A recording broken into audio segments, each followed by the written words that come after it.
to use that now in solving problems and answering questions about trig functions. For each of these, you're going to use the inverse trig function to get an initial value. Sometimes it will be known angles, and sometimes it will be ones that you have to use the calculator for.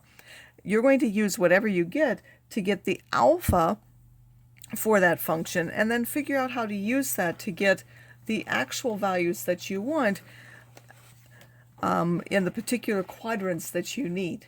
So don't forget, you're going to use this and take the inverse. You're going to take the sine inverse to find a value which will give you the alpha. Once you give the alpha, you have to think, where is the sign negative? Figure out whether it's in quadrant 1, you would use the alpha. In quad 2, you're going to use pi minus alpha. In quad 3, you would use pi plus alpha. And in quad 4, you use 2 pi minus alpha. Again, this is a negative ratio. It's going to give you a negative angle. And you will get that alpha is minus the angle you get from here. And then the sign is negative in 3 and 4, so you'll end up using pi plus alpha and 2 pi minus alpha in order to find the actual angles. The tangent of x is 1. That's a known triangle, so make sure you use that when you find the values for the function. You don't have to actually use your calculator for here. In fact, anytime you can give the exact angles, you must do so. For this one, you first have to factor the expression. There is a cosine in each of those, so I'll help get you started. You're going to have the cosine times the cosine. That gives you the cosine squared, and then minus 1 would be 0. Now, how would that be 0? Either the cosine of x has to be 0, or you need the cosine of x minus 1 was 0, which means the cosine itself would have to be 1. Now, each of these are quadrantal angles, so don't try to draw a reference triangle. Use what you know about the quadrants to solve those particular values, and then all the solutions, and that's true for all of these. Don't remember you have to give all the coterminal ones by adding plus or minus the period times n, which is in this case plus or minus 2 pi n. In this one, this also factors. There's a GCF. Again, I'll get you started with these so you see how it works. This is the sine of x times 9 sine squared of x minus 1. And then this is an a squared minus b squared. So 9 sine squared is 3 sine of x squared.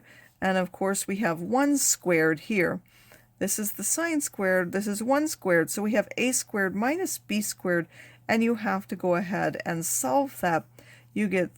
Factor that. You get sine of x minus 1 and 3 sine of x plus 1 that you need to solve. And each one of these will give you a solution. So you now have to solve 3 equations. The sine of x is 0. That will be a quadrantal angle. The sine of x is 1/3.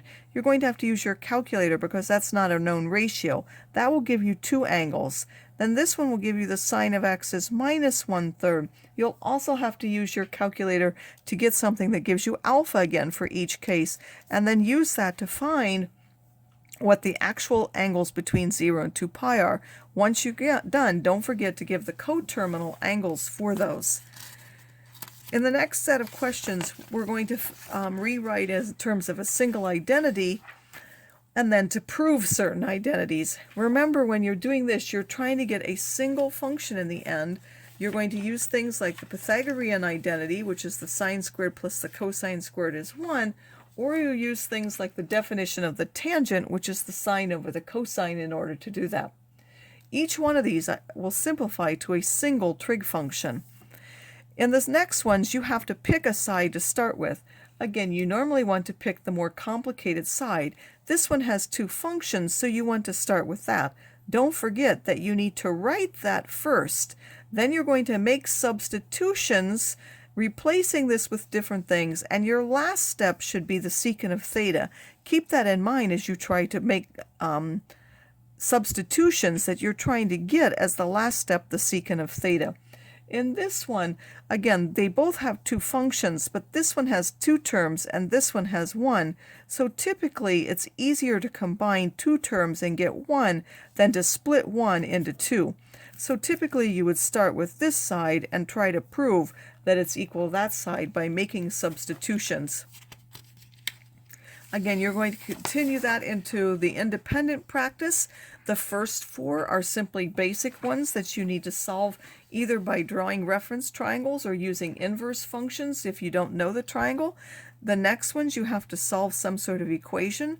This one is already factored, but you need to solve it. These all require some kind of factoring, and this one also requires, I will tell you, the quadratic formula. It is not factorable, so just note here that for this one, defined, and it's a quadratic and the sine of x, so you're going to use the quadratic formula, and you're going to have to actually get the sine of x is equal to negative b plus or minus the square root of that. So it will be negative 5 plus or minus the square root of so on over, and the a is 1 there, so you would have a 2, and I'll let you fill that in. And some of those values may be possible or not. Remember, the sign has to be between 1 and minus 1, so if you get something outside of that range, those particular values won't be possible. And 17 through 21, again, you're trying to rewrite those using the definitions that you know about cotangent, sine, secant, whatever they are, and you're trying to get a single trig function or a constant, meaning it could give you a number like 1 or 2 or any other number, but some of them might give a constant. Most of them are going to give a single trig function, and when I say that, it could be a power of a trig function, like you might get the tangent squared or the cosine squared, but in the end you should get a single function.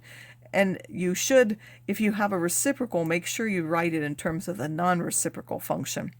Or, I mean, if you have a 1 over something, don't leave it 1 over. Write it in the simpler form using the known function for it.